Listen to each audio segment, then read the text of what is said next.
Hello everyone, welcome to another video. I'm Randy and this is a contest entry. And it's a contest for my good friend Randall Weaver. Now Randy was actually the first person to comment on one of my videos back in the day. And he's also one of the few people that I've met in person, along with Sam St. John, Glenn Calloway from the Basement, and Steve at All the World's a Stage. But anyway, and I'd like to meet more VC friends in the future. But anyway, Randy's celebrating his 500th video, and he wants us to give five albums that we've listened to at least 100 times. Now, I don't keep a chart. I don't have a spreadsheet like Steve at All the World's a Stage or Dale at Gatefold 33, but I'm going to have to guess here. I know recently they did albums you've listened to the most. And in that video, I kind of took albums that I'm still listening to a lot. And although I've listened to them quite a while and I'm still listening to them a lot. This video, I'm going to concentrate on ones I think I've probably listened to 100 times because they were bought when I was young.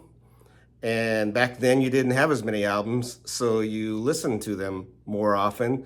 Whereas now when you have so many albums, it's hard to listen to them that much. But although I try. And so these are albums that I think 4 of them I probably bought when I was around 18 years old, getting ready to go to college. And one of them was bought a couple years earlier.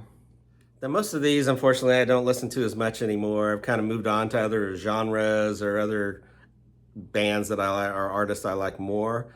But anyway, the first one is from Kansas. This is Left Overture. Came out in 1976. I think I bought this probably because I heard Carry On Wayward Son.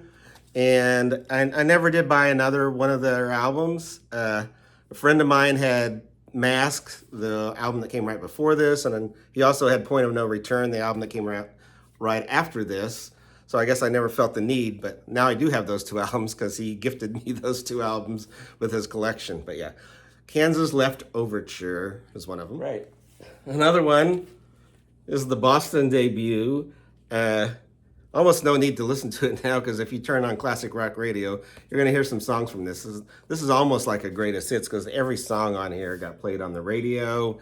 They had a couple more albums that were decent and then just went down the tubes. But yeah, this is a great debut. Boston, you know all the songs like More Than a Feeling, Peace of Mind, Rock and Roll Band, Something About You. Like all these songs have been played on the radio. Yeah. Boston from 1976. The next one, this is one that I bought a couple years earlier. That's when I was in the Record Club of America. I can't remember if you picked the albums out or if they just sent one to you, and if you decided to keep it, you kept it. I'm not sure how that worked exactly. Anyway, this is Bachman Turner Overdrive from 1974. Not Fragile, or Fragile, must be Italian. But there's the band there.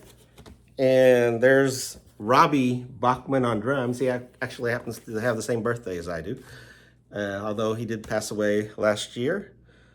But this has the big hit, You Ain't Seen Nothing Yet. Also, Roll On Down the Highway was kind of a hit. But the title track, Rock Is My Life, This Is My Song. Some great tunes on here. And I know I listened to that a lot because I didn't have a lot of albums. Now, a lot of the albums I probably had were greatest hits, but I chose not to show the greatest hits ones. But anyway, Bachman Turner Overdrive, Not Fragile. Also from 1976, Styx, Crystal Ball. Now, this is when Tommy Shaw joined the group. Now, when I was a teenager, Styx were my favorite band.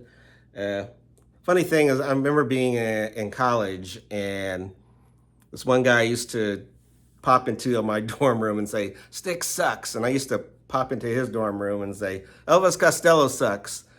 And then who would know later on that I'm now a bigger fan of Elvis Costello than I am Styx, but they still have a nostalgic place for me. Like I said, this is when Tommy Shaw joined the group, got a little more guitar heavy in some ways, or they wanted to be, but Dennis Young kind of did not, I guess. But anyway, Put Me On was pretty good. Mademoiselle, Crystal Ball was the hit. It was kind of started out as a ballad and then it ramps up later on. But yeah, Styx, Crystal Ball, 1976. And the last one, also from 1976, Blue Oyster Cult, Agents of Fortune. Now this is probably the album I still play more than these other ones. This still has a place in the rotation. That's another gatefold. See the group members there. But yeah, of course it has the big hit, Don't Fear the Reaper, which kind of became, now sometimes it's almost a joke because of the Saturday Night Live skit, but I still think it's a pretty great song. Also love True Confessions. This Ain't the Summer of Love, which I think should have been a hit. And Tenderloin, Tattoo Vampire. I like all of these songs on here. Blue Oyster Cult, Agents of Fortune. Anyway, that completes it. Everyone go subscribe to Randy if you're not already. And congratulations on 500 videos. And everyone take care.